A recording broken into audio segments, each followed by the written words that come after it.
우리 하나님 말씀 보겠습니다. 히브리서 9장 14절입니다. 우리 한 목소리를 읽겠습니다. 앞에 나와 있습니다. 성경은 찾아 놓으셔도 좋겠어요. 좀 더 살펴볼 테니까요. 시작. 하물며 영원하신 성령으로 말미암아 흠없는 자기를 하나님께 드린 그리스도의 피가 어찌 너희 양심을 죽은 행실에서 깨끗하게 하고 살아계신 하나님을 섬기게 하지 못하겠느냐. 아멘. 오늘 한 절을 읽었지만 11절로부터 14절까지를 좀 보길 원합니다.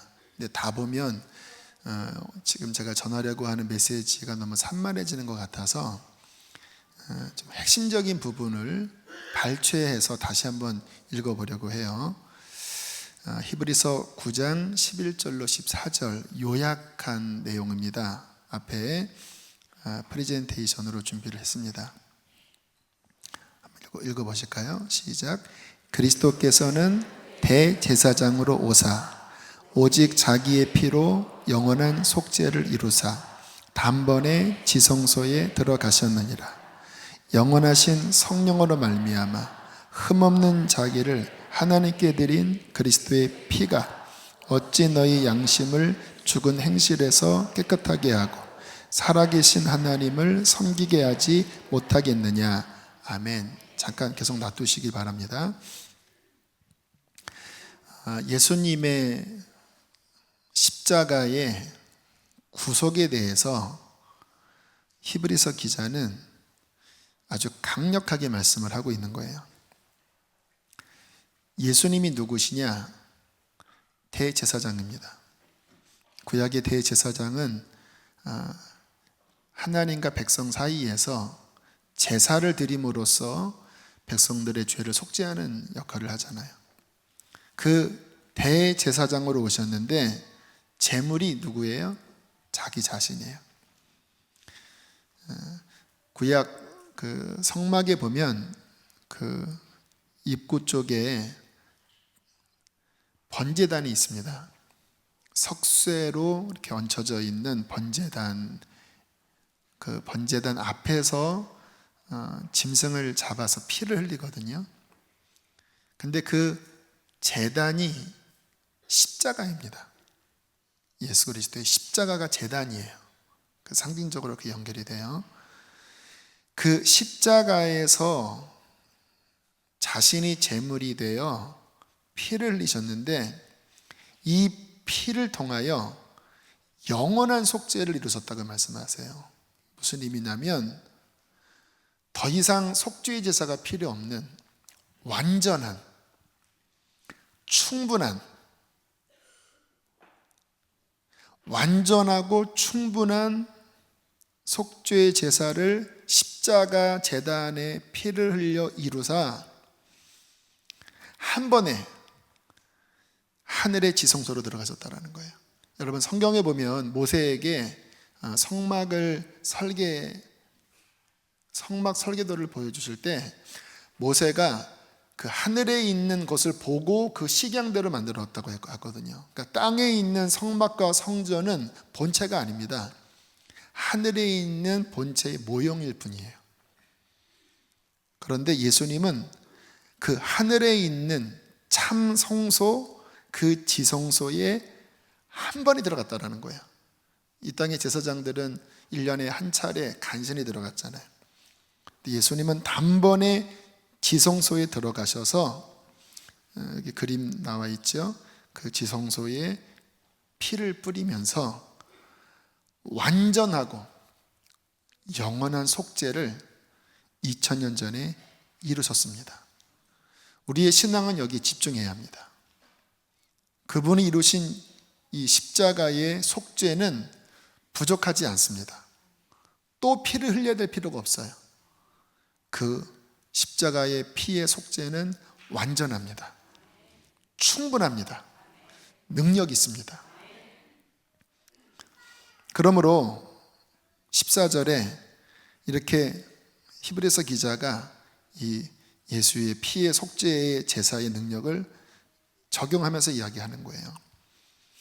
영원하신 성령으로 말미암아 흠없는 자기를, 하나님의 아들인 자기를 하나님 아버지께 드린, 성부, 성자, 성령 다 나오지요. 삼위일체입니다. 그래서 능력 있는 거예요. 자기를 하나님께 드린 그리스도의 보배로운 피가 어찌 너희 양심을 죽은 행실에서 깨끗하게 하고, 이것은 죄 용서를 의미하는 거예요. 근데 오늘의 핵심은 마지막 줄입니다. 우리 마지막 줄을 노란 줄 한번 읽어보실까요? 시작. 살아계신 하나님을 섬기게 하지 못하겠느냐.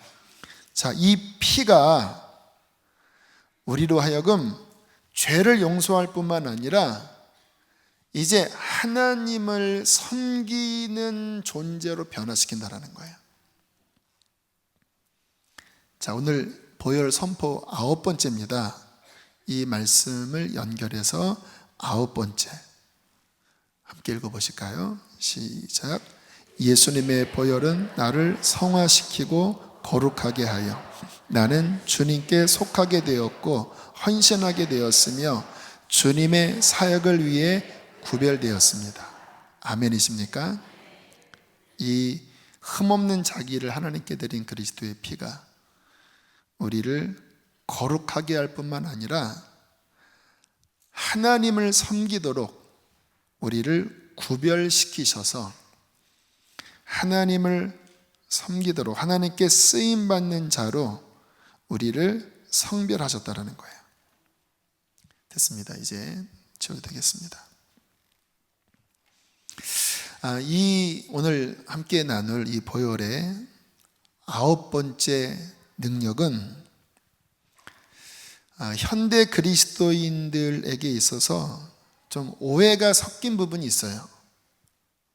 물론 저희 교회는 이제 진리의 지식이 많이 발전했기 때문에 이런 오해는 많지 않으리라고 생각하지만 워낙 어릴 때부터 그렇게 인식해왔기 때문에 그런 선입견이 있을 것 같아요. 뭐냐면 주님의 일은 주의 종님들이 하는 겁니다 라고 하는 인식이에요.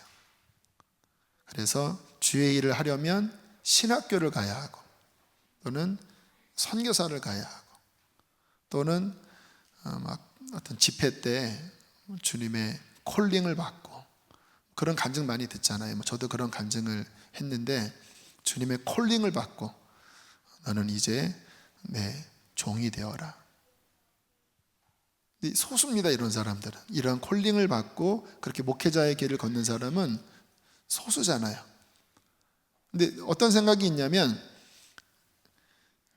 주님의 사역을 위하여 준비되었습니다라고 할 때 이 심정적으로 그러한 사람들이 부름받은 거고 나 같은 병신도는 죄송합니다. 그런 인식이 있어요. 이렇게 그냥 일주일에 한 번 교회 나와서 예배 드리고 헌금 한 번 정도 하면 나는 내 임무를 다한 거고 나는 뭐 조금 더 하면 뭐 교사 정도, 뭐 목자 정도는 하지만 오늘 선포한 그 보혈이 나를 하나님을 위하여 구별했다고 하는 이 사명에 대해서는 왠지 이 우리의 선입관이 거기에 잘 동의를 안 해요. 왜냐하면 이 오해입니다. 오해. 우리가 잘 아는 것처럼 성경에 평신도 목회자 구분 없습니다. 없어요. 물론 직임적으로 이 교회 안에 어떤 질서에 따라서 담임 목사가 있고 또 목사, 전도사 있는 거는 사실이지만 그것이 어떤 주의 종의 계급 또 그렇게 하지 않는 일반 평민의 계급 이렇게 나누는 것은 절대 성경적이지 않아요. 우리는 다 왕 같은 제사장들입니다. 옆에 있는 분에게 우리가 왕 같은 제사장입니다 이렇게 이야기를 서로 하실까요?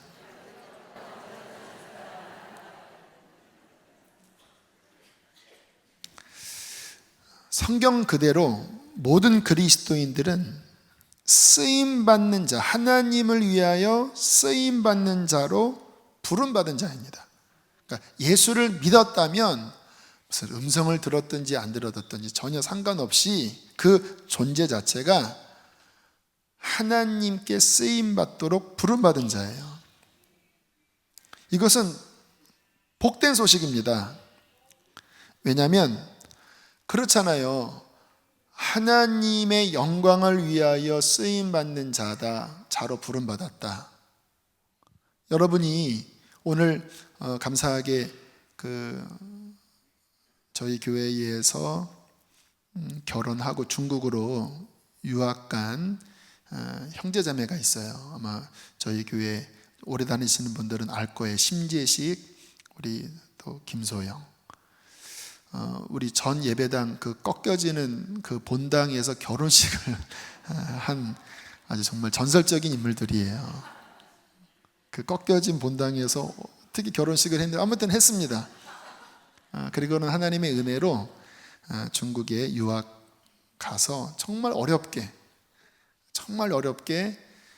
그렇게 유학 생활을 하다가 우리 심재식 형제가 이제 그 칭화대학원에서 박사학위 마치고 한국에 왔는데 헤드헌터 연락을 받고 삼성 쪽에 입사 면접과 시험을 봤는데 오늘 합격이 됐다라는 거예요.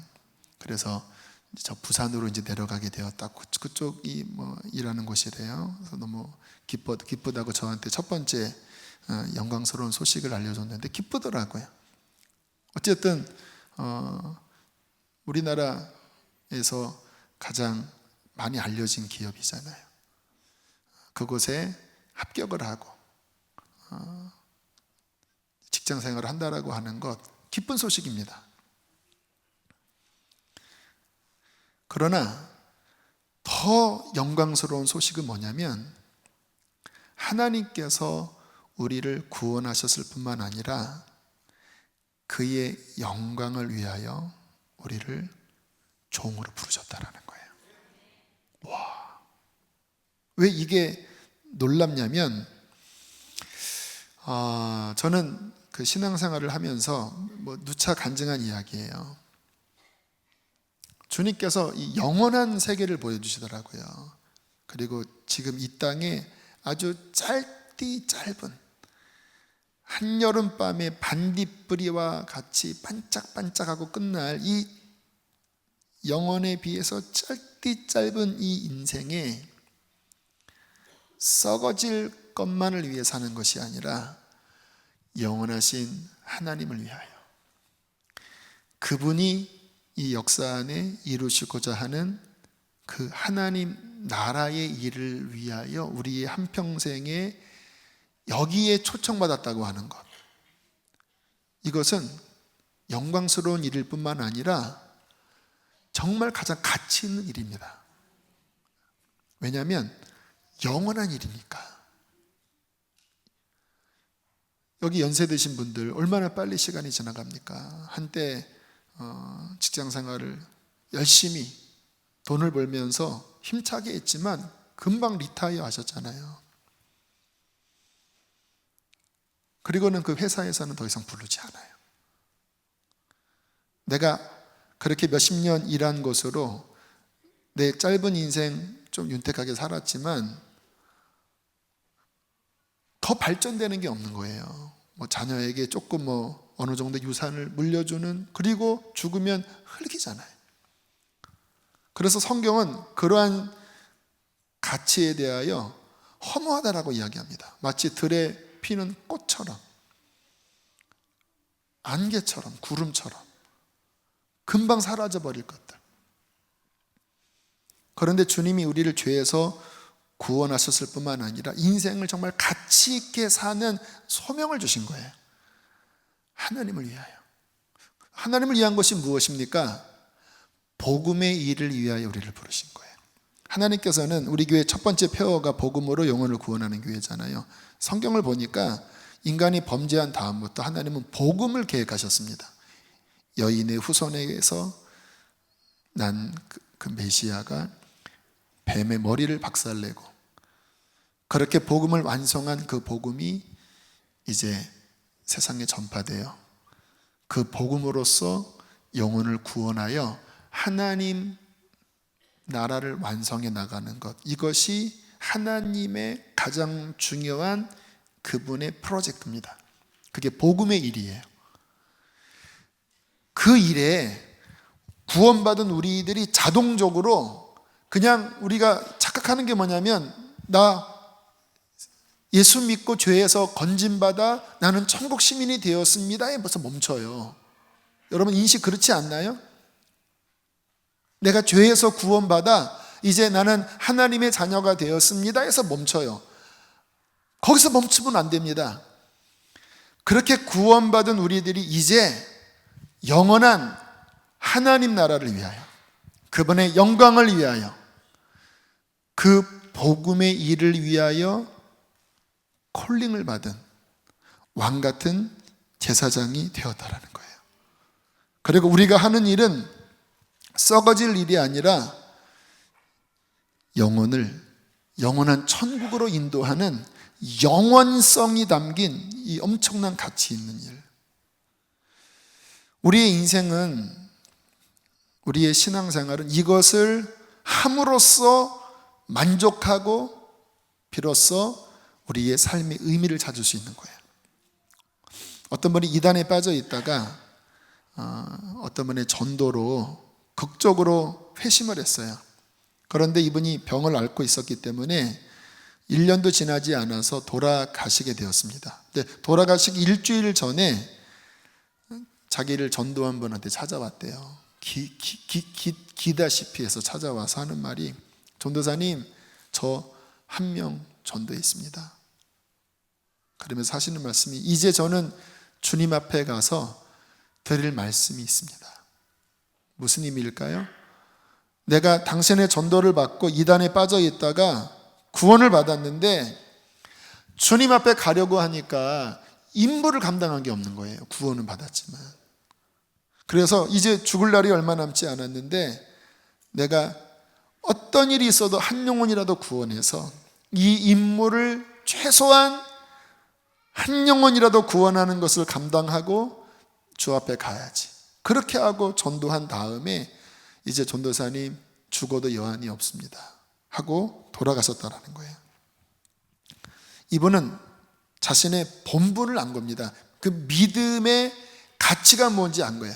그냥 단순히 내가 죄에서 구원받은 것, 이것도 대단한 거지만 주님께서 나를 그 나라를 위하여 부르셨다라고 하는, 일꾼으로 부르셨다라고 하는 이것을 깨달은 거지요.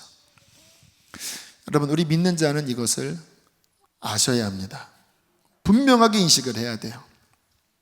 조금 쪼큰데요, 어떤 이등병이 하도 배가 고파서 밤에 몰래 PX에 숨어 들어가서 물건을 훔치다가 그날 어떻게 사단장이면 투스타거든요. 사단장이 시찰하다가 이 이등병이 걸린 거예요. PX에서 도둑질 하다가. 그러니까 사단장이 화가 나갖고, 야, 이 엑시야, 너 왜 도둑질하냐고. 도둑질하다 너 죽을 줄 알라고. 그때 갑자기 이등병이 떨면서 물어보더래요. 혹시 사단장님, 제가 누군지 아십니까? 그래서 투스타가 네가 누군지 알아? 그랬더니 막 도망갔더래요. 이렇게. 왜냐하면 누군지 모르니까 이제 못 잡는 거예요. 그래서 아직까지 그 투스타가 그 이등병이 누군지 모르는데요. 쪼크긴 한데 모르면 안 된다라는 거예요. 범인을 잡기 위해서는 그 이름을 알아야 되듯이 우리의 신앙생활에 내가 죄로부터 구원받아 무엇을 위하여 살도록 구원받았는지를 알아야 돼요. 그리고 하나님께서 나에게 맡기신 그 소명이 무엇인지를 알아야 돼요. 그런데 이것이 보혈과 연관되어 있습니다. 계시록 1장 5절에서 6절에 보면 이렇게 말씀합니다. 자, 함께 읽어보실까요? 시작. 우리를 사랑하사 그의 피로 우리 죄에서 우리를 해방하시고 그의 아버지 하나님을 위하여 우리를 나라와 제사장으로 삼으신 그에게 영광과 능력이 세세토록 있기를 원하노라. 아멘. 그의 피로 죄에서 해방하셨는데 그 다음 우리의 정체성이 무엇입니까? 우리를 나라가 되게 하셨다는 거. 무슨 의미일까요? 하나님 나라가 된 거예요. 하나님 나라의 백성이. 그런데 그냥 하나님의 나라의 그냥 백성, 하늘나라의 신민으로 끝나는 것이 아니라 제사장으로 삼으셨다고 말씀하세요. 왕 같은 제사장으로.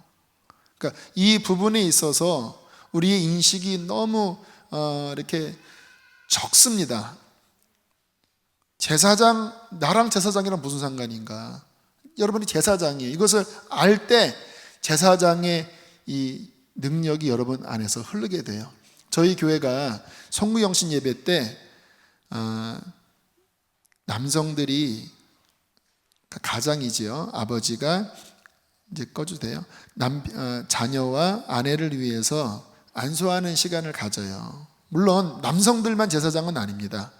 모든 사람이 양 같은 제사장이지만 그 가정의 질서 안에 하나님이 남자를 머리로 삼으셨잖아요. 그래서 이 남성들로 하여금 이제 아내와 자녀들에게 안수하라고 제가 그런 부분을 선포해요. 왜냐하면 보통 교회는 담임 목사님이 송구영신 예배 때 다 안수하잖아요. 이렇게 복제처럼 이렇게 헌금 이렇게 하고 안수하는데, 물론 그것도 의미가 있고 뭐 틀린 건 아닙니다. 근데 저는 성경적으로 이 남성들의 이 정체성을 분명하게 하자. 그런데요, 참 신기한 게 그 기도할 때마다 기름 부으심이 이렇게 줄줄줄 흘러요. 많은 여성들이 막 울어요. 왜냐하면 이 남자가 나를 안수해 주다니 진짜 많이 컸다, 이런 느낌도 뭐 이런 느낌보다는 성령의 역사지요. 그러니까 정말 기름 부으심이 흐르고, 저도 이렇게 보면 갑자기 송구여신 예배가 보통 이렇게 그냥 어떤 종교 행사 그런 느낌도 있잖아요. 근데 그 시간이 되면 여기서 저기서 훌쩍훌쩍 되고 성령의 역사가 깊이 흐르는데, 그 남성이 성령 충만해서가 아니라, 여러분 신앙생활은 물론 성령 충만할 때도 능력이 발휘되지만 자기가 있어야 할 그 자리, 자기의 정체성을 깨닫고 그 자리에 서면 거기에 기름이 흘러요. 예를 들어서 여기에 지금 이렇게 물이 흐른다고 보세요. 이 물 흐르는 자리에 벗어나 있으면 물이 안 흐릅니다. 근데 흐르는 자리에 가면 이 물줄기를 저절로 경험하는 거예요. 그래서 신앙생활의 아주 중요한 지혜는 성경에서 말씀하시는 그 정체성, 우리가 어느 자리에 서야 되는지를 알고 믿음으로 그 자리에 서면 성령께서 그곳에서 역사해 주십니다. 그러므로 여러분이 오늘 이 말씀을 통해서 깨달을 것, 우리를 사랑하사 그의 피로 우리의 죄에서 우리를 해방하시고 그의 아버지 하나님을 위하여 우리를 나라와 뭐로 삼으셨다고요? 제사장. 제사장. 여러분 성경 통독하시죠? 1년에 최소 2번 하시죠?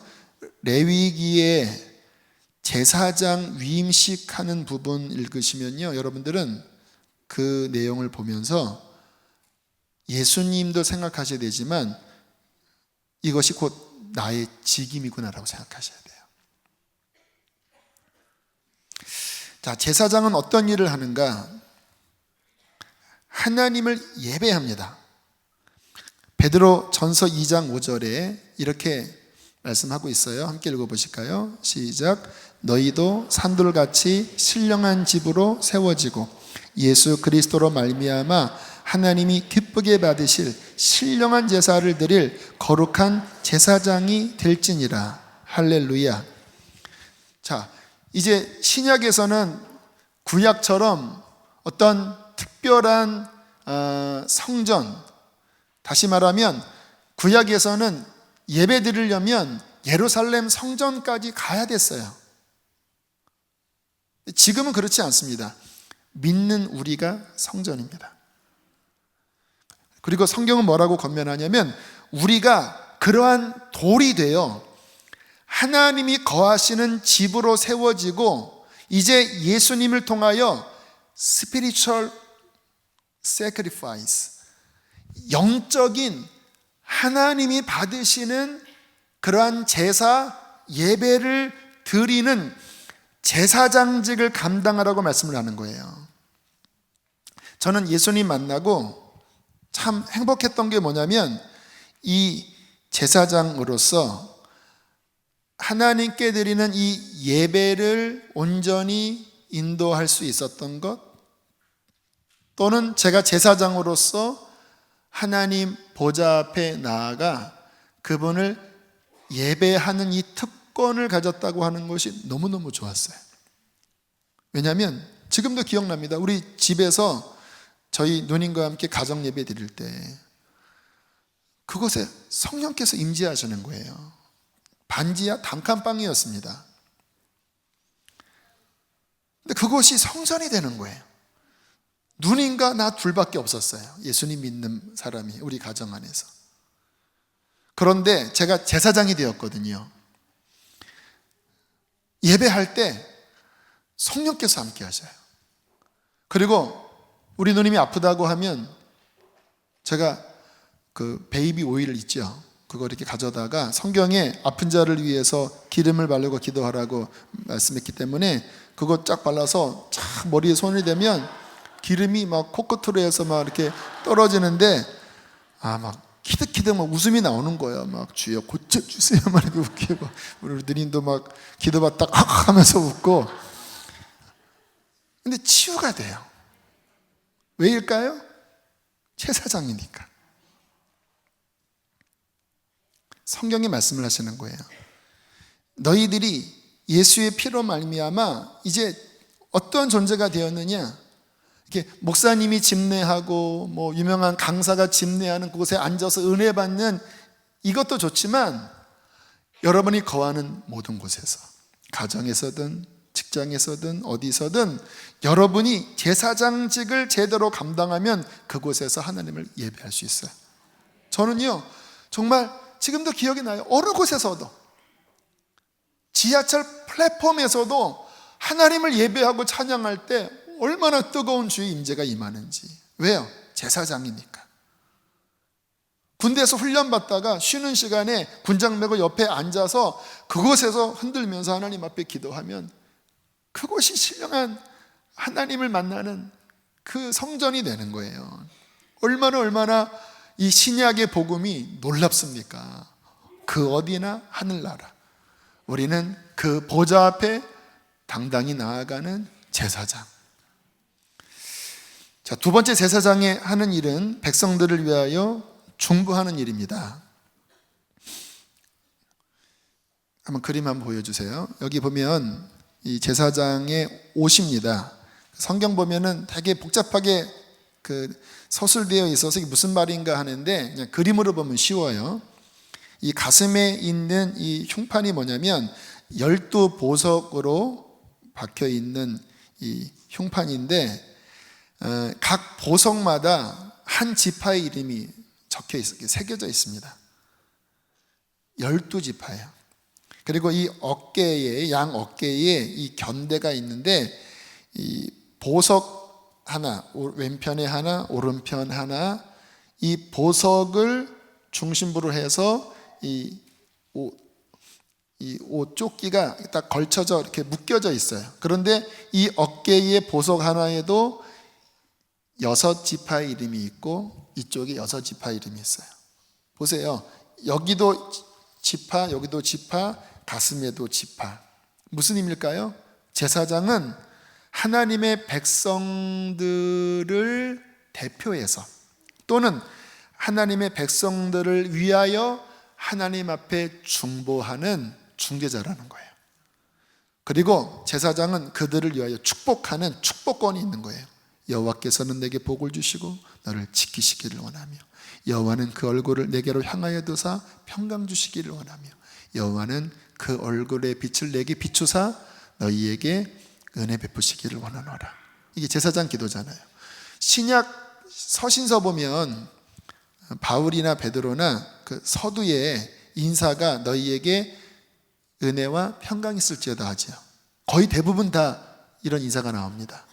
좀 화가 나면서 쓰는 갈라디아서 이런 데는 없어요. 하도 열받아서 일단 본론으로 때리는데 웬만한 서신서는 다 은혜와 평강이 있을지어다가 서두예요. 뭔지 아세요? 그게 제사장 기도의 요약판입니다. 은혜와 평강.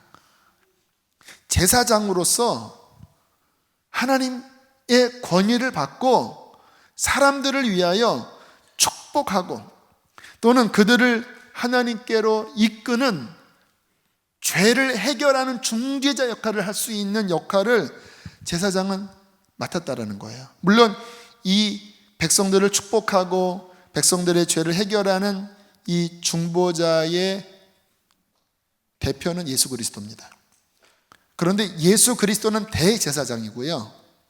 우리는 제사장이에요. 그 말은 뭐냐면 주님의 이 직임을 똑같이 우리도 할 수 있다는 거예요. 요한복음 20장 그 말씀 전할 때 주님께서 제자들에게 뭐라고 말씀하십니까? 부활하신 다음에 성령을 받으라. 네 죄든지 그대로 놔두면 그대로 있을 것이요 용서하면 그 죄가 사라지리라. 너무 파격적인 말씀이잖아요. 사도들한테 사람들의 죄를 그대로 놔두든지 그 죄를 해결하여 구원하든지 그 권한을 주겠다라는 거예요. 그냥 생각하면 너무 좀 도가 지나친 말씀이라고 들리지만 제사장직이라고 이해하면 답이 나오는 거예요. 이스라엘 백성들이 범죄했을 때 제사장이 빨리 중재의 제사를 지내면 죄가 속죄되면서 그 재앙이 끝나는 일이 민수기 이런 말씀에 나오잖아요. 참 감사하게 주님의 구원을 받고 자연스럽게 주변을 돌아보게 되었습니다. 제가 섬기는 교회를 어린 나이에. 근데 영적으로 너무나 가라앉아 있고 또는 아직 거듭나지 않은 듯한, 제가 어릴 때니까 확실히 몰랐지만 그러한 제 주변에 있는 사람들, 후배들 또는 동기들, 청년들, 20살 때. 그런데요, 자연스럽게 이 제사장직을 성령께서 이끄시니까요, 그들을 위해서 눈물로 기도하게 하시는 거예요. 하나님, 이들을 구원해 주십시오. 하나님, 이들을 회복해 주십시오. 하나님, 이들의 죄를 사해 주십시오. 어느 정도까지 기도했냐면요, 버스를 타고 가면서 이름 하나하나 불러가면서 20살 때, 대학교 1학년 때 이름 하나하나 불러가면서 2시간씩 3시간씩 하나님, 이곳에 하나님 부흥이 임해야 합니다. 하나님 역사해 주십시오. 그 중심을 하나님께서 가득하게 보셨는지 어느 순간부터 초기에는 정말 그런 역사가 나타나지 않았는데 어느 순간부터 말씀을 전하면 성령이 역사하기 시작하는 거예요. 너무너무 어린 나이에 자그마한 집회지만 집회를 인도하면 성령께서 역사하셔서 사람들이 회개하고, 그리고 조금 더 시간이 지나서는 이제 제가 전도사도 되고 어떤 자그마한 사역을 맡았을 때 얘네들이 구원받고 성령 받게 하자. 그리고 몸부림치면 부족했지만 그 어린 아이들 안에 초등학교 아이들, 어느 때는 중학교 아이들 복음을 전하면 성령께서 역사하셔서 아이들이 회개하고 방언도 받고 하는 일이 일어나는 거예요. 제가 특별한 것일까요? 아니요. 지극히 정상적인 제사장 직임을 감당하는 거예요. 누구 때문에? 예수 그리스도의 보혈 때문에. 그 피로 우리를 사랑하사 자기 피로 우리의 죄에서 건져내시고 하나님 아버지를 위하여 나라와 제사장으로 삼으신 그에게 영광과 권능이 세세토록 있기를 원하노라. 할렐루야. 누구나 다 예수 그리스도를 믿으면 여러분을 통하여 주변 사람들이 구원받을 수 있다라니까요. 이 복음을 전할 때 성령께서 역사하셔서 영원히 멸망받을 영혼이 살아나게 할 수 있다라니까요. 무엇 때문에? 예수님의 보혈 때문에. 그 보혈은 우리를 죄에서 건져 하나님의 자녀, 천국 백성만 만들어주신 것이 아니라 이 땅을 살아갈 때에 세상 사람처럼 세상의 목적만을 위해 사는 것이 아니라 그 하나님의 나라를 위하여 그 복음의 일에 제사장으로서 쓰임받는, 잃어버린 영혼들을 건져내는 엄청난 특권을 우리에게 주신 거예요. 이것이 바로 왕 같은 제사장입니다. 그 일을 감당하고 주 앞에 가면 주님이 상 주신다고 약속하셨어요. 왜요? 한 영혼이 천하보다 귀하기 때문에. 이 땅을 살아갈 동안에 우리는 최대한 이 제사장직을, 최대한 우리에게 허락된 시간, 우리에게 허락된 건강, 우리에게 허락된 재정, 이 모든 것들을 알뜰하게 사용하여 성령으로 말미암아 심어서 하나님의 나라의 열매를 많이 맺어야 합니다. 이것이 지혜입니다. 이 제사장직을, 그러잖아요. 제사장직을 맡겼는데 한 번도 제사 지내지 않고, 한 번도 백성을 위하여 중보하지 않고, 한 번도 축복권 사용하지 않고, 그 제사장으로 말미암아 도대체 하나님의 일이 일어난 것이 하나도 없어요. 그냥 제단 옆에서 음식만 먹다가 그냥 이빨에 막 끼고 막 그러다가 주님 앞에 갔어요. 주님 뭐라고 말씀하시겠습니까? 네 먹고 네 뭐하다 왔노? 이렇게 말씀하지 않겠습니까?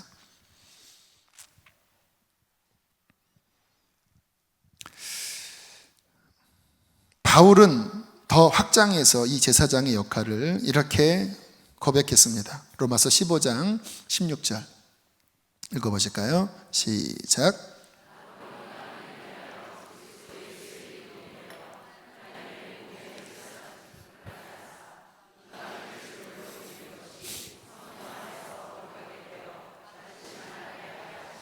자, 정확하게 자신의 정체성을 고백합니다. 난 제사장이다. 무슨 제사장이요? 복음의 제사장이다. 근데 본인의 직임은 무엇입니까?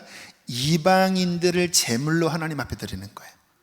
바울이 가는 그 이방 온 열방에서 사람들이 구원받았잖아요.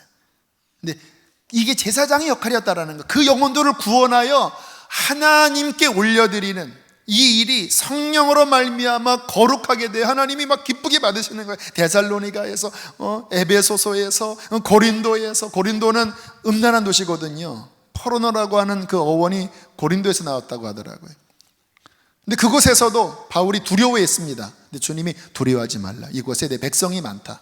1년 6개월간을 복음을 외쳤을 때, 다시 말하면 1년 6개월 동안 고린도에서 제사장직을 감당했을 때 수많은 사람들이 구원을 받았어요. 근데 그 일이 하나님의 성령으로 말미암아 거룩하게 되어 주님이 막 기쁘게 그 제사를 받으시는 거예요. 너로 말미암아 여기서도 나를 기쁘게 하는 향기로운 제물이 올라왔구나. 영혼들이 여기서도 구원받았구나. 최고의 제사장 사도 바울입니다. 여러분, 우리가 이런 욕심을 가지고 우리의 삶을, 이 제사장직을 어떻게 살아도 더 감당하는 그 일을 위하여 우리는 사용하셔야 합니다. 이 땅에서뿐만 아니라 열방에서도. 말씀 준비하는데 우리 교회에서 파송한 선교사님 생각이 나더라고요. 참 제가 마음으로 존경하고 또 참 신뢰하는 그 선교사님이세요. 뭐 보안 때문에 이름은 얘기하지 않겠습니다. 한 재작년에 이분이 이제 4월에 이제 정탐 여행으로 그쪽 지역을 방문하러 가기 전에 꿈을 꾸셨다는 거잖아요. 다 아시지만 너무나 또 감동돼서 또 2탄이 있습니다. 2탄까지 얘기하려고 1탄을 얘기하는 거예요. 꿈을 꿨는데 그 티벳의 승려들이 시장 바닥에서 목에다가 이름표를 들고 쭉 서 있었대요. 꿈속에서. 그래서 이렇게 뭔가 봤더니 다 자기 이름표를 들고 그 승려들이 시장 바닥에서 서 있는데 저 끝에 갔더니 한 여자아이가 이렇게 있는데 가만히 보니까 이름이 잉초조마라고 써 있었대요. 그래서 너무 생생해서 이거 하나님이 주신 꿈인가? 하나님, 내가 이번에 5월인가 4월에 티벳 가는데 이 아이를 만난다면 이 땅을 위해서 내가 생명을 걸겠습니다. 그리고는 그 땅에 내려서 차를 타고 아주 막 꼴짝꼴짝이거든요. 들어가서 막 이것저것 막 전도도 하고 막 사람도 만나고 하다가 어느 여자아이를 만났는데 이름을 물어보니까 잉초조마였대요. 너무 막 놀래갖고, 참 하나님이 이렇게 응답하시면 놀라운 일이 많아요. 그리고는 정말 가슴 떨리는 마음으로 하나님이 나를 부르셨구나. 근데 우리 선교사님이 정착하는데 너무 지금 어려움을 겪으셨어요. 왜냐하면 그 땅이 선교사를 배척하는 정책이 아주 강화됐잖아요. 그래서 원래 계획이 잘 되지 않고 이제 취업 비자로, 사업 비자로 이제 신청했다가 이번에 잘 나왔대요. 그런데 또 이제 그 지역에, 그 T 지역에 또 이제 복음을 전하러 갔는데, 근데 이 잉초조마를 만나고 싶은데 집을 모르는 거예요. 그래서 참 연락처도 알 수도 없고. 그런데 전도하다가 어떤 남성을 만나서 이렇게 이제 전도하고 이야기 나누고 했더니 잉초조마 아버지였대요. 참나. 제가 이런 환상을 이런 일이 없었다면 철수시키려고 했는데 요르단으로 보내려고 했는데, 이분은 여기가 부르심 맞아요. 자, 그렇게 해서 이 한 영혼, 잉초조마와 또 두 영혼, 아버지 또 세 영혼, 그 엄마 이렇게 구원했어요. 여러분, 주님은요, 사람이 많은 것만이 대수는 아니에요. 정말 그 부르심 따라서 이 제사장직을 잘 감당하여 이렇게 한 영혼을, 하나님이 찾으시는 그 한 영혼을 제물로 하나님 앞에 올려드린다면 하나님은 그를 통하여 크게 영광을 받으실 거예요. 그리고 주님은 이렇게 생각할 것입니다. 내 아들의 피로 너를 구원했는데 너로 말미암아 제사장이 되어 이렇게 영혼들이 구원받은 것을 볼 때 나의 아들의 피가 너희에게 충분히 그 가치를 다했다. 나의 아들의 피는 너를 죄에서 구원한 것만이 아니라 너를 이렇게 영광스럽고 이렇게 존귀한, 너로 말미암아 이방인들이, 너로 말미암아 사람들이 구원 얻는 이 놀라운 제사장직, 예수 그리스도의 그 반열에 있는 그 제사장직을 이 피가 이루었는데 너는 그 일을 잘 감당했구나. 나의 아들의 피가 너의 삶에 충분히 효력을 발휘했다. 그런데 누군가는 도대체 예수님의 피를 믿는다고 하는데 전혀 이 제사장직을 감당하지 않는 거예요. 이 피가 나를 구별시켜서 이제 이거를 발휘하면 엄청난 이 제사장으로서의 축복권, 제사장으로서의 이 중재권, 이 제사장으로서의 예배권, 하나님의 보좌 앞에 올라가는 예배권이 엄청난 것들이 그에게 내재되어 있는데 전혀 사용하지 않고 그냥 육신적으로만 산다면 주님께서 그에게 뿌려진 예수의 피에 대하여 어떻게 생각하시겠습니까? 여러분이 누군가에게 충분히 갑집을 했는데 1만 분의 1도 못 썼다면, 선물을 준 건데 1만 분의 1도 안 썼다면 섭섭하지 않을까요?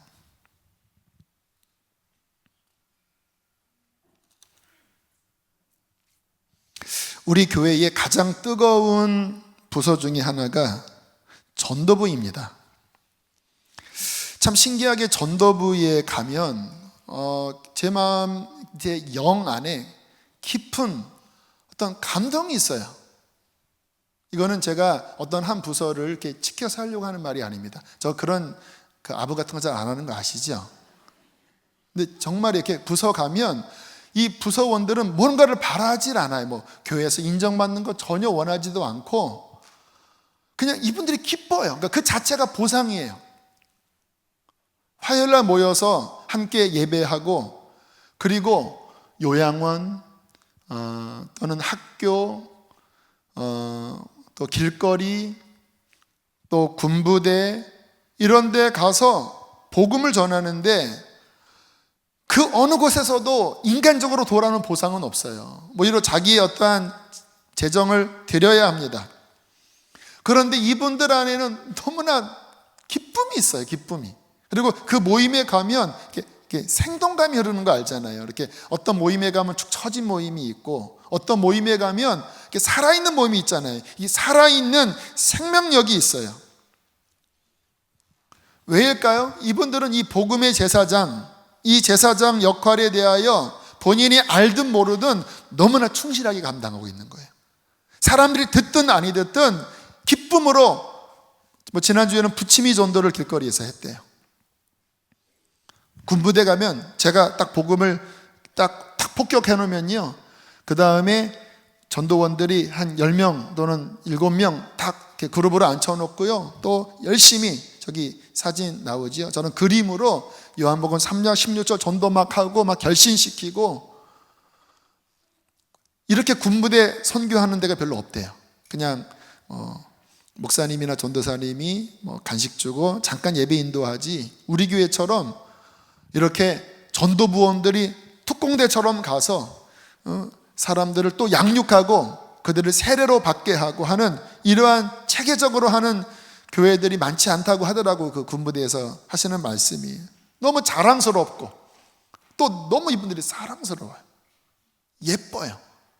왜냐하면 이분들 안에 이 복음의 가치성, 나를 구원하신 그 보혈의 능력 안에서 우리를 거룩한 제사장으로 삼으신 이 엄청난 특권, 이것을 기쁨으로 자발적으로 감당하고 있는 이 모습 속에서 하나님의 사랑, 하나님의 기쁨을 느낍니다.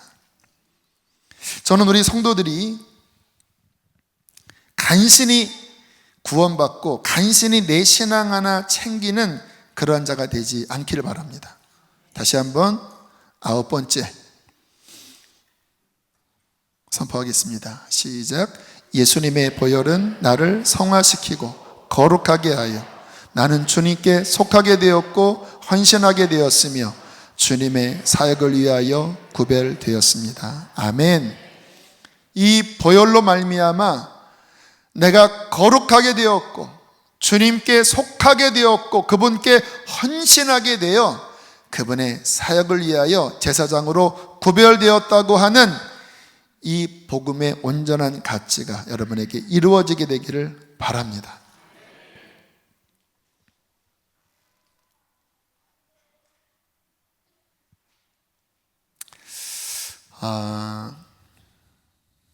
여러분을 통하여 가정이 구원받으시길 바랍니다. 여러분을 통하여 가정 구원받을 수 있어요. 저는 막내였습니다. 저부터 믿었어요. 근데 주님께서 제사장직을 감당하게 하시면서 가족들을 구원해 내셨어요. 여러분의 가정이 우상 숭배하는 가정에도 상관없어요. 그 우상 숭배보다 더 강력한 제사장이 여러분입니다. 여러분이 예수님의 피를 힘입어서 제사하십시오.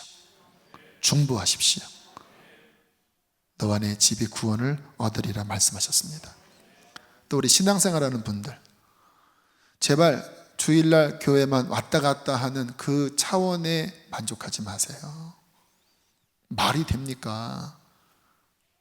제사장인데 아까 그 옷, 여기 흉배에 그 에봇에 그 흉배, 이 뭡니까? 이 여호와께 성결 이 관 딱 쓰고 정말 엄청난 이 제사장 일을 맡았는데 정말 한 번도 제사 지내지 않고 맨날 서류 가방 들고 그렇게 광야를 헤맨다면 말이 안 되잖아요. 이 말씀은 직장 일이 하찮다고 하는 말이 아니에요. 그 일을 한다 할지라도 내 정체성 제사장으로 직장 안에서도 여러분들을 통하여 그 직장에 생명의 빛이 흘러야 합니다. 왜? 제사장이라니까요. 여러분이 그 직장의 복음화를 위해서 기도하면, 중보하면 그 가운데 구원 얻을 자들을 하나님이 구원시켜 주세요. 안 쓰니까 잠자고 있죠. 다른 엄한 사람이 전도하는 거예요. 그들도 안 하니까 신천지 식구들이 하는 거예요. 아세요? 제사장이 제사장직을 망각하니까. 교회 안에 다음 세대가 선교지입니다. 미전도 종족이에요. 다음 세대를 위해서 우리 어른들이 제사장직을 감당하세요. 자, 이미 깨어난 제사장들에게 마지막으로 말씀을 드려요. 저는 참 감사한 게 저희 교회에 많은 숫자는 그냥 교회만 왔다 갔다 하는 데에 머무르지 않아요. 왜냐하면 그런 마음을 제가 불안하게 만들잖아요. 구원을 받을 수 있나? 자꾸 이렇게 충격을 주니까 어쨌든 아무튼 많이 깨어나서 평일날에 보면 아무튼 주차장에 차가 항상 만차예요. 물론 이렇게 테니스 치는 분도 여기 놓고 등산하는 분도 놓긴 하지만 어쨌든 참 이렇게 교인들의 그런 열심을 보고 참 감사하고 예뻐요. 그러나 그렇게 깨어있는 분들에게 주의점의 말씀을 드립니다. 자, 다음 PPT 읽어보겠습니다. 시작. 한 번 더 시작.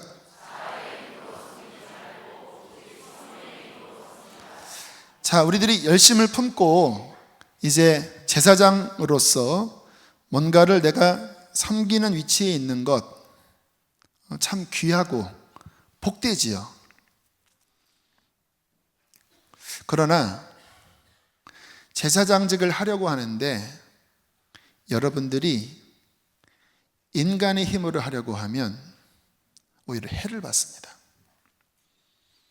레위기 10장 1절에서 2절에서 이렇게 말씀하고 있어요. 이 레위기 10장 1절 2절은 첫 아론의 제사장 인직 후에, 그러니까 첫 제사장 예복을 입고 그 아들들과 함께, 아론이 대제사장이고 아들들이 제사장이거든요. 첫 임직의 제사를 지내다가 벌어진 사단이에요.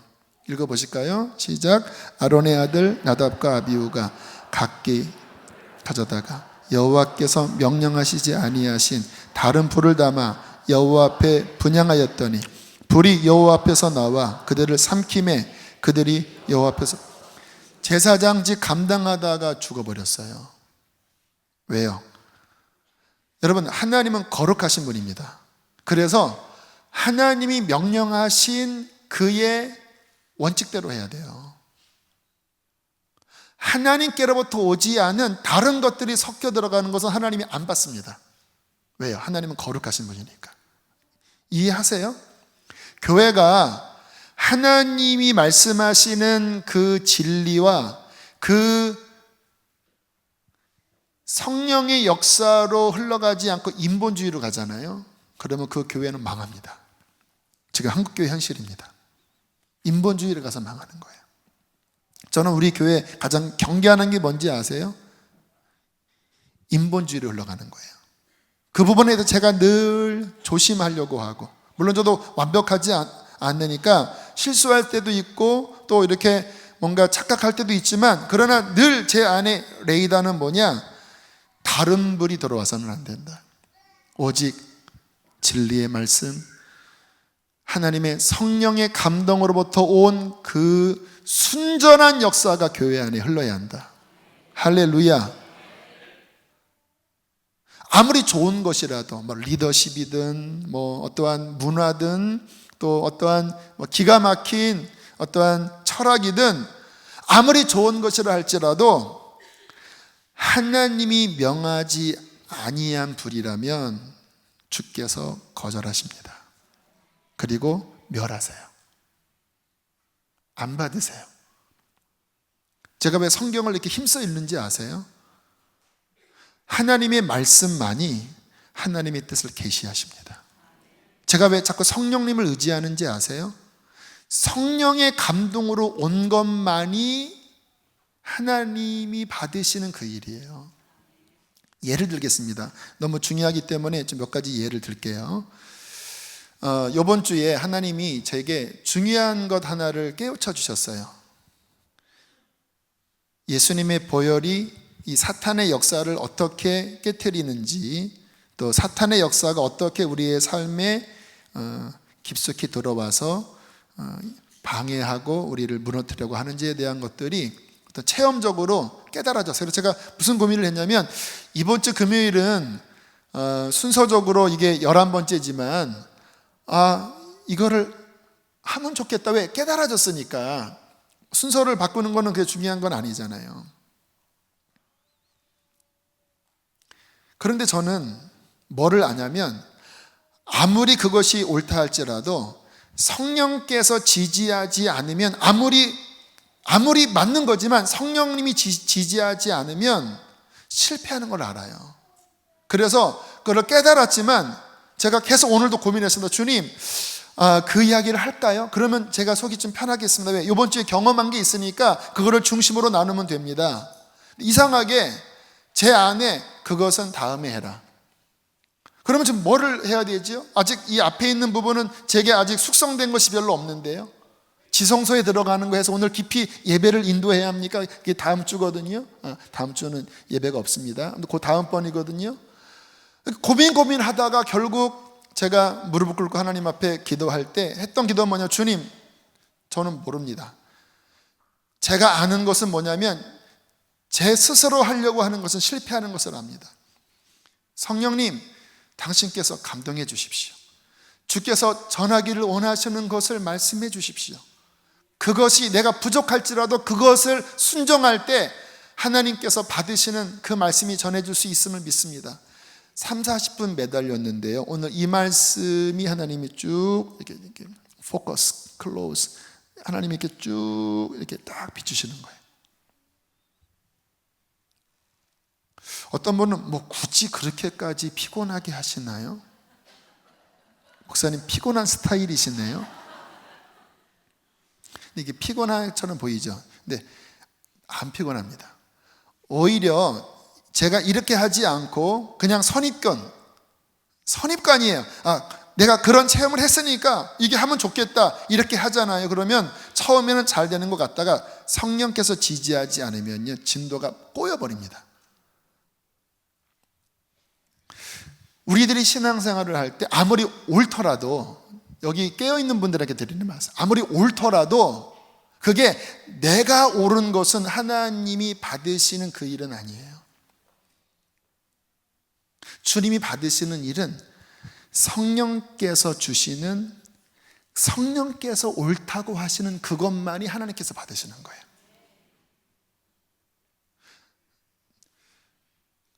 너무 이것이 실은 쉬운 이야기는 아닌데 우리가 깨달아야 돼요. 왜냐하면 많은 분들이 옳기 때문에 성령의 감동으로 오지 않고, 옳기 때문에 그냥 내 스스로 이것이 옳다고 붙잡아서 그 불을 사용하다가 죽쓰는 경우가 많아요. 1900년대 인도에 유명한 선교사가 있습니다. 하이드라고 하는 선교사예요. 이 사람의 별명은 기도의 사람입니다. 얼마큼 기도를 열심히 했는지 한 번 엎드려 기도하면 막 8시간, 9시간을 하나님께 매달려서 우리나라 1907년 부흥운동 일어나기 그 전에 그 인도의 큰 부흥의 역사의 주역이 하이드입니다. 그래서 기도의 사람 하이드 하면 선교 역사상 또는 기독교 이 영성의 역사상 아주 유명한 선교사님이에요. 이분이 어느 날 어떠한 목사님에 대한 이야기를 들었어요. 이분은 중보자입니다. 근데 이 목사님이 너무나 인간적이고 또 어떤 사역에 있어서 뭔가 좀 답답한 분이었는지 이분에 대한 중보를 해야 되겠다고 하는 마음을 먹었을 때 이제 하나님 앞에 막 탄원을 했대. 하나님, 이 목사님이 아직 뭔가 영적으로 열리지 않은 것 같고, 하나님, 이 목사님이 뭔가 사역에 있어서 너무나 인간적인 것 같고, 하나님 정말 너무 답답한데 아버지 이분을 변화시켜, 막 기도하는데 갑자기 손이 오더니 입을 딱 막더래. 너 기도하지 말아라. 나 네 기도 안 받는다. 그러면서 성령께서 비춰주시기를, 네가 판단하는 마음, 정죄하는 마음으로 기도하는 것은 내가 원하는 게 아니야. 순간 이 깨우침이 와서 회개하고 그분에게 역사하신 하나님의 선한 것들을 생각했대요. 그래도 이분이 이렇게 주의 종으로 부름받을 때 하나님의 은혜가 있었지. 그리고 이러한 부분은 이분에게 좋은 성품이야. 그래, 하나님 감사합니다. 이분에게 베푸신 은혜로 인하여 감사합니다. 다른 기도 안 하고 감사와 찬양을 드렸대요. 그리고 다음에 만났는데 하나님께서 이분을 변화시켰대요. 우리의 신앙생활의 많은 부분에 있어서 옳지만 성령의 인도를 받고 그분이 사용하라고 주시는 그 거룩한 불로 나온 것이 아니라 나의 경험, 나의 판단, 그게 죄가 아니에요. 그런데 자아로부터 올라온 거예요.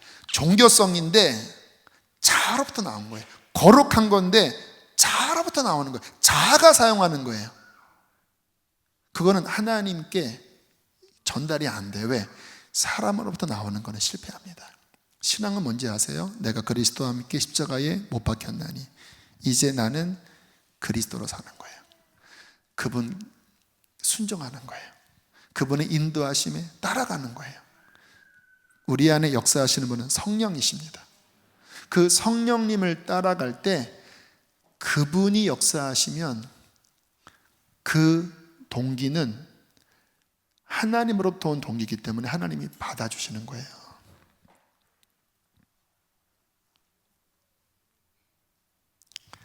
어떤 분이 교회에서 지휘자였대요. 근데 그 따님이 이제 하나님을 만난 분인데 책망하시더래요. 네 아버지가 교회에서 몇십 년을 봉사를 했지만 하나도 내가 받지 않는다. 너무 놀라서 왜입니까? 나를 위해서 한 것이 하나도 없다. 자기 위해서 했다. 자기 위해서. 교회에서 봉사하는 많은 경우에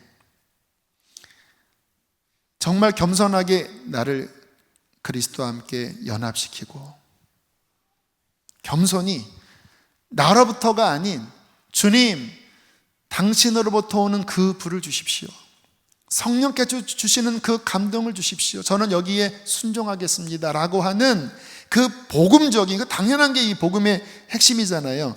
이렇게 봉사하지 않고 처음에는 그렇게 했다고 할지라도 어느 순간부터 내 의가 앞서고 내 의가 앞서면 이제 판단해요. 반드시 내 의가 앞서면 판단합니다. 그리고 나의 어떤 주도권을 자꾸 이렇게 주장해요. 그래서 교회가 우리 교회는 아직은 7살밖에 안 돼서 그런 부분이 거의 없다고 저는 봐요.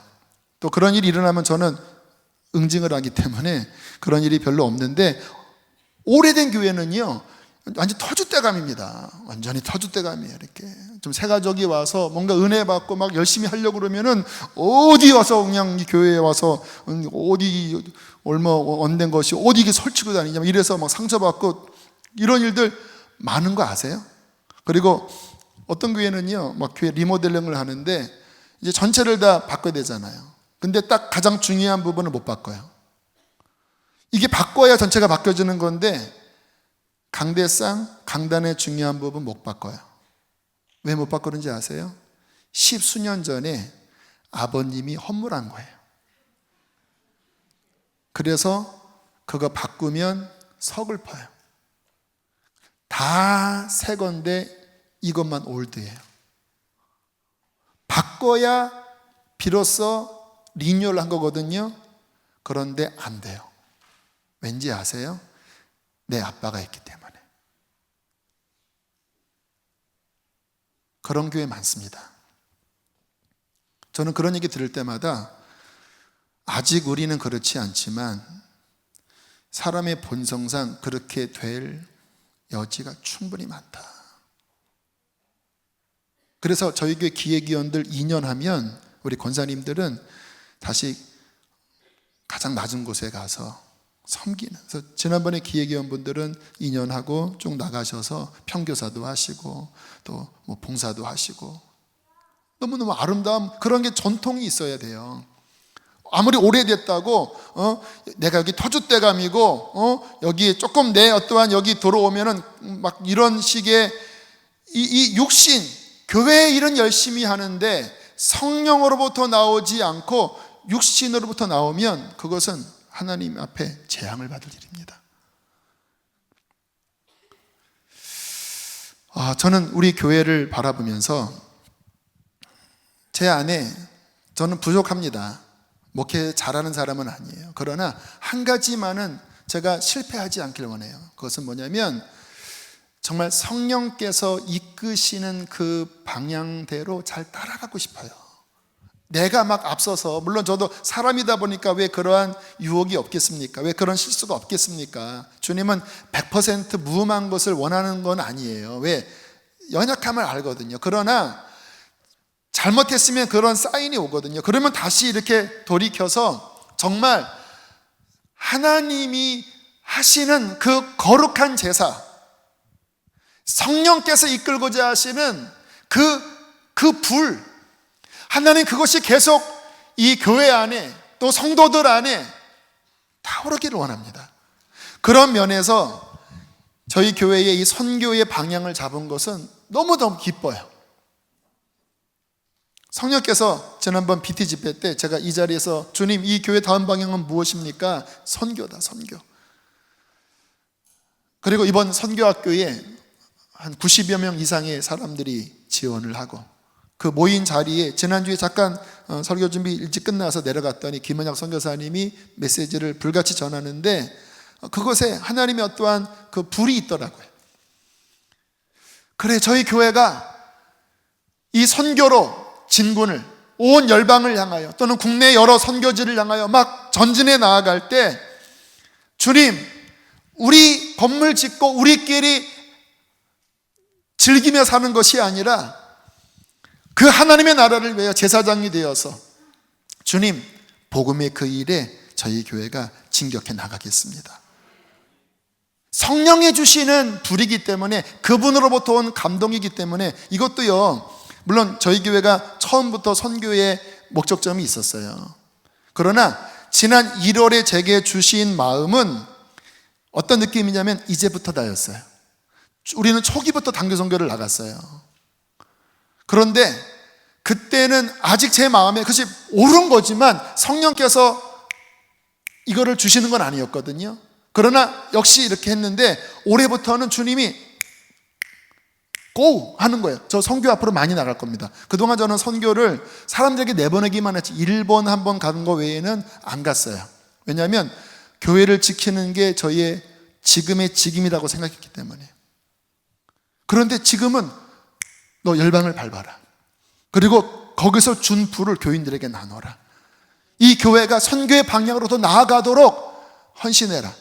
보세요. 오늘 올 1월에 주님이 go, yes, 주님, 이겁니다. 알겠습니다. 성령의 감동으로 나아갈 때 주님이 밀어주시는 거예요. 저는 이야기를 해야 되나 말인데 고민을 하는데, 다 이야기를 안 하고 핵심만 얘기할게요. 가끔 메일이 와요. 목사님, WCC 어떻게 생각합니까? 반대합니다. 감리교는 여기에 가입되어 있는데 왜 탈퇴 안 합니까?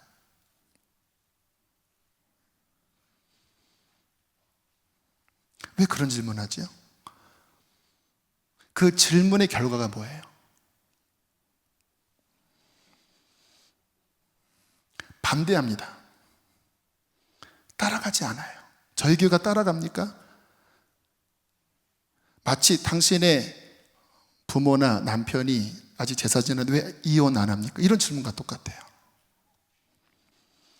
만약에 성령께서 그러한 때가 온다면 과감하게 할 마음이 있어요.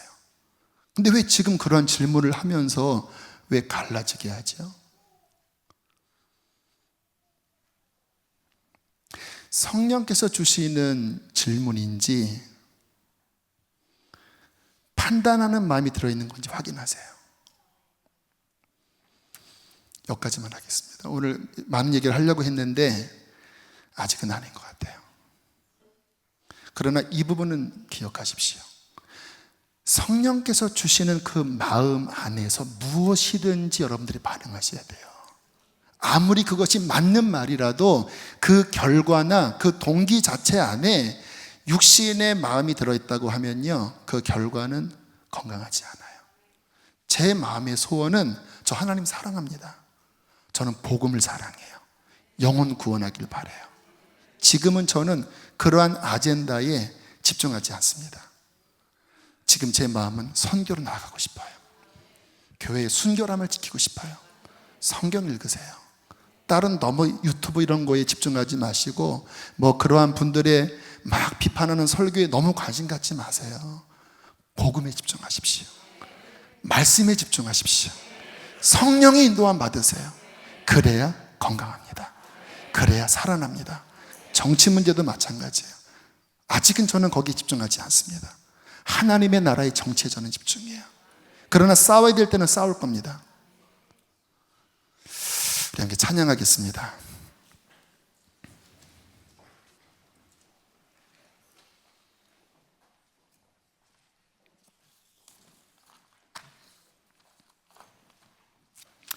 우리 함께 주님, 성령께서 나를 감동하시고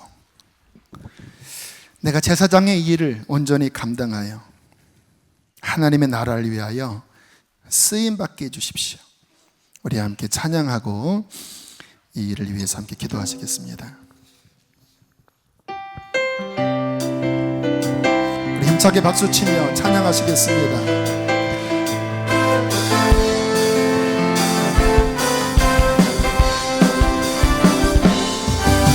성령이여 임하소서 메마른 나의 심령 위에 주님의 은혜에 담비 내려 나를 꼭 적셔 주옵소서.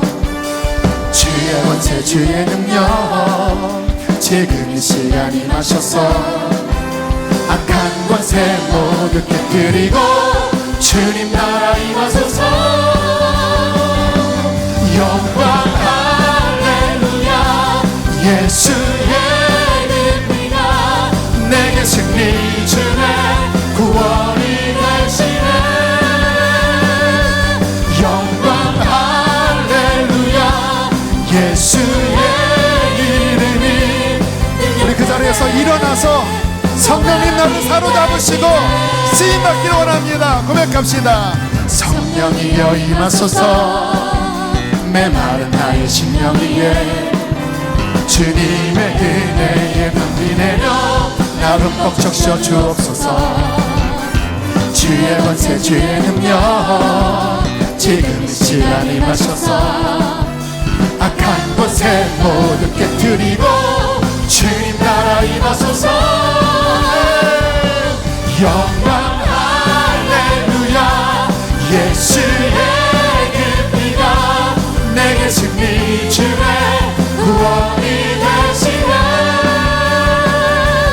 영광 할렐루야 예수의 이름이 능력되네 소망이 되시네. 영광 할렐루야 영광 할렐루야 예수의 이름이가 내게 승리 주네 구원이 되시네. 영광 할렐루야 예수의 이름이 능력되네 소망이 되시네. 이 땅에 동가서 남가부 이 땅에 동가서 이 땅에 해야 될 일들이 얼마나 많은지 모릅니다. 복음의 일입니다. 죄야 용서하소서.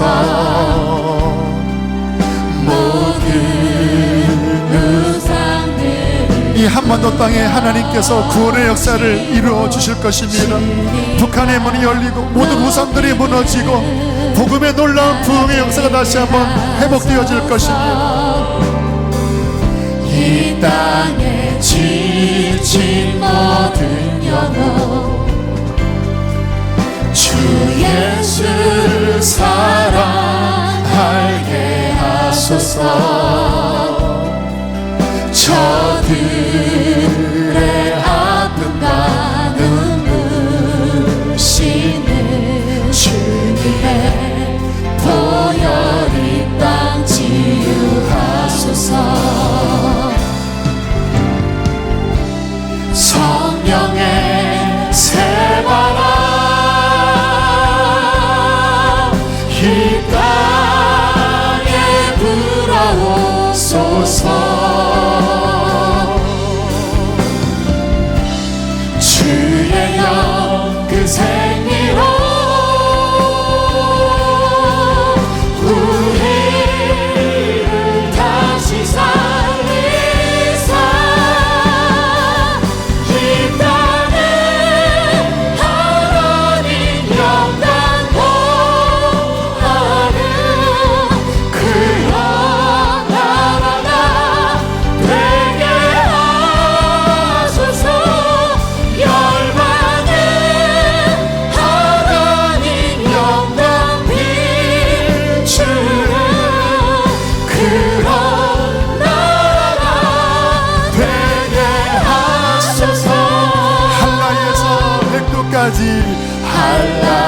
땅에서 백두까지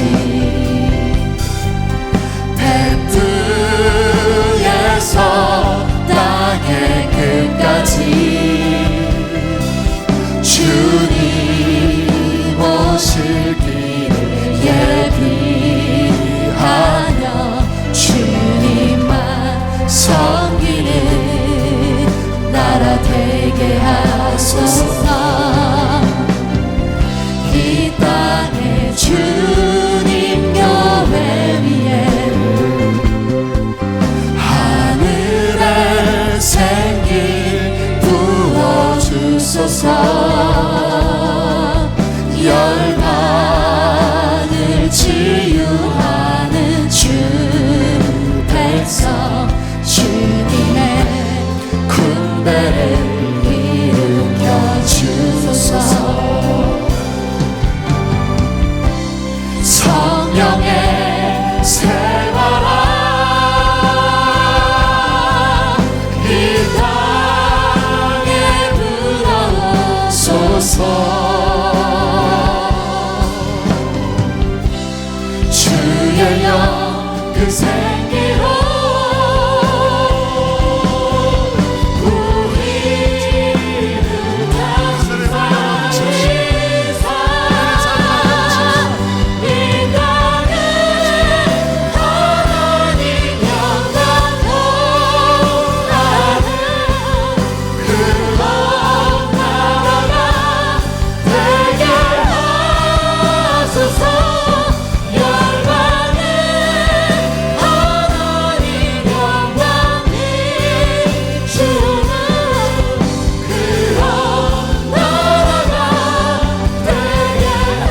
우리는 시간 두 손 높이며 기도하실 때 하나님, 나의 인생이 주의 앞에 쓰임받기를 원합니다. 복음의 제사장의 역할을 온전히 감당하기를 원합니다. 내게 성령의 기름을 부어주십시오. 다른 불을 사용하지 않게 하여 주십시오. 육신의 소욕으로 하는 것이 아니라 오직 성령의 감동으로 순종하여 감당케 하여 주시옵소서. 주여 크게 세 번 부르시고 기도하겠습니다. 주여